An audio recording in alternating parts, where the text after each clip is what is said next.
श्री स्वामी समर्थ. जय जय स्वामी समर्थ. माझ्या स्वामी कृपा चॅनलमध्ये सर्वांना नमस्कार.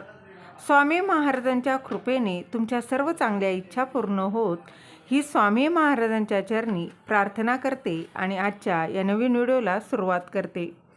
तर उद्या आहे माघ पौर्णिमा आणि माघ पौर्णिमेचा दिवस हा उपवास, स्नान, दान आणि उपासनेच्या दृष्टिकोनातून खूप महत्त्वाचा आहे.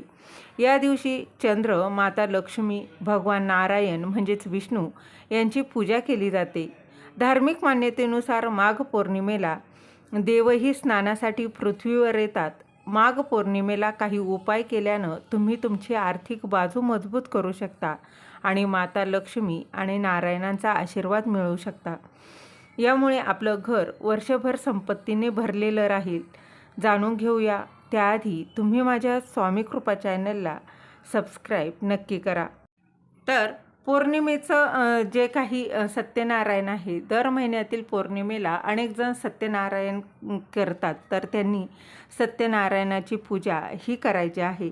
आता ही पूजा जी आहे ती तिन्ही सांजेला केली जाते. तर बघा त्यावेळेस पूजा करायची आहे. त्याचबरोबर बघा या दिवशी घरच्या घरी तर आज पुण्यकाल आणि प्रदोषकाळी संध्याकाळी म्हणजे सूर्यास्तापूर्वीची आणि नंतरची 45 मिनिटे म्हणजेच प्रदोष काळ आहे. या काळात सत्यनारायणाची पूजा बघा पूजा करायचीच आहे. त्याचबरोबर देव्हाऱ्यात पूजा करून स्थापित केलेलं श्रीयंत्र व कुबेर यंत्राचं देखील पूजन करावं व कुबेर यंत्र, रुद्रयंत्र पूजन करावं. दिंडोरी प्रणित सेवा मार्गातील सत्यनारायणाची पोथीप्रमाणे स्वतः घरीच सत्यनारायण पूजा नक्की करावी. शिऱ्याचा प्रसाद फक्त घरातच सर्वांनी घ्यावा. बाहेरील कुणासही देऊ नये. फक्त आपले कुटुंबियातील बघा जे काही व्यक्ती आहे त्यांनाच द्यायचं आहे. त्याचबरोबर किमान 16 वेळा श्रीसूक्त पठण करावं, श्रीयंत्र पूजन करावं. त्याचबरोबर श्रीयंत्र तुमच्याकडं असेल तर त्यावर कुंकुमार्चन सेवा करावी. आता श्रीयंत्र नसेल तर तुमच्याकडं कुलदेवीचा टाक असेल, फोटो असेल तर त्यावर करा. नाहीतर महालक्ष्मीचा फोटो असेल त्यावरही तुम्ही कुंकुमार्चन सेवा करू शकता. तेही काही नसेल, अगदी काहीच नसेल तर अगदी सुपारी तिचं स्वरूप मानायचं आहे आणि त्यावरही तुम्ही कुंकुमार्चन सेवा करू शकता. ही कुंकुमार्चन सेवा ही पौर्णिमेला अत्यंत महत्त्वाची सेवा आहे. त्याचबरोबर श्री ललिता सहस्रनामाचं पठण करू शकता. श्रीसूक्त पठण करत श्रीयंत्रावर 5 बोटांनी कुंकू वाहावं. यालाच कुंकुमार्चन सेवा असं म्हटलं जातं. तर कुंकुमार्चन कसं करावं याचा व्हिडिओ आपल्या चॅनलवर आधीच अपलोड केलेला आहे, त्यावर तुम्ही जाऊन पाहू शकता. त्याचबरोबर कुबेर गायत्री मंत्र पठण करीत श्री कुबेर यंत्र विधिवत पूजन करून स्थापित करावं. श्री विष्णू सहस्रनामाचा पाठ करावा.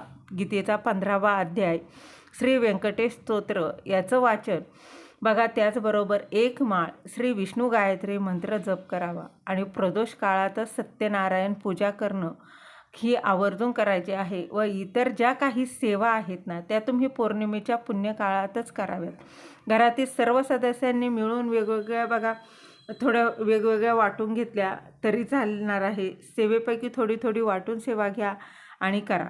सत्यनारायण पूजा करतानाच श्रीयंत्र व कुबेर यंत्र, रुद्रयंत्र हे चौरंगावर मांडावं. नसेल तर तुम्ही सुपारीही मांडू शकता. या सेवेने लक्ष्मी प्राप्ती होते व आयु आरोग्य व वास्तूत शुभता निर्माण होते. वास्तू दोष हळूहळू कमी होतो.